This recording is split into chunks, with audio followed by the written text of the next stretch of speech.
straight back, forward, and follow through. Once you get these foot placements right, and they're learning to pull from their chest and come this way with the throw, then you're ready to add what we call the one-step throw. This is the standing throw. The center of gravity is directly underneath you, here. Now, if you go to the one-step throw back here, the center of gravity changes, and now it's sitting under here. This is where your center of gravity sits now. Once you get comfortable with this, and you can get the line of flight here, here, here, and then back here, and remembering now there is no wrist movement whatsoever in the javelin. A lot of people take the wrist, they cock it back, and then they throw it. The most important thing is that when you bring the javelin back, your wrist actually slightly closes, like this, versus being open. Now the point's out to the side, you close the wrist, it brings it into line. So that's very important. So now when we're ready to go, we bring the right foot straight back. Draw back the javelin, throw, and follow through. Everything stays the same. Here, back, throw, and follow through. You step up, square, shoulders are square, point line of sight, line of left hand, bring the foot back straight so you're balanced, center of gravity is underneath you now.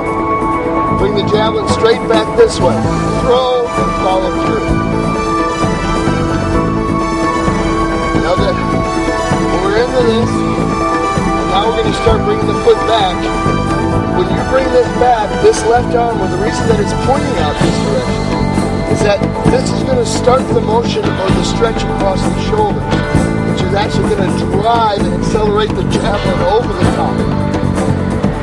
So this becomes the actionary side of the throw, and this stays relaxed and you get stretch reflex across the shoulder. That's the whole emphasis on pulling a javelin and not throwing it.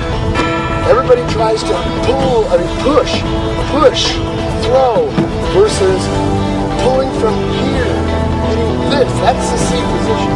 This part here, into the C. No elbow bend whatsoever. Everything correct. You have the javelin sitting in the right position. Left arm pointing at target, point pointing at target, eyesight pointing at target, and the javelin is level to the ground. You're pointing at horizon or slightly below horizon, depending on what your line of sight is. You must always have a target to aim at. To draw back the javelin, and making sure that the javelin doesn't move in either one of these areas, stays as close to eye level and close to parallel to the ground, like this.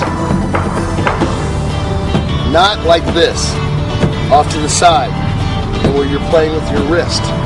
From here, straight back here.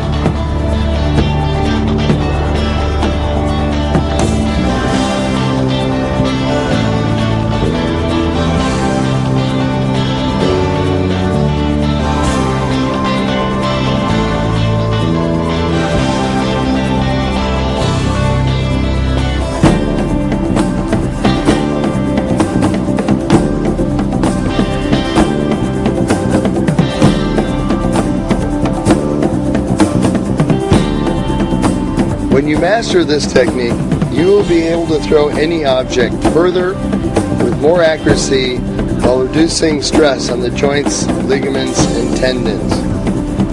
Whether it's baseball, football, or javelin throwing, you will be able to throw much better with less stress on the body.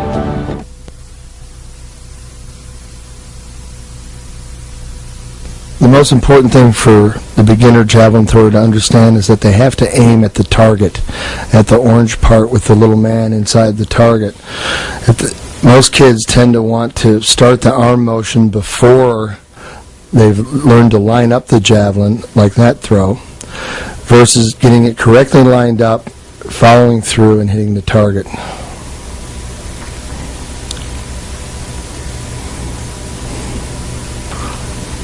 First, get your feet positioned well, and your left hand at the target. Line it up, throw, and follow through. As you can see, most kids want to leave the point off to the right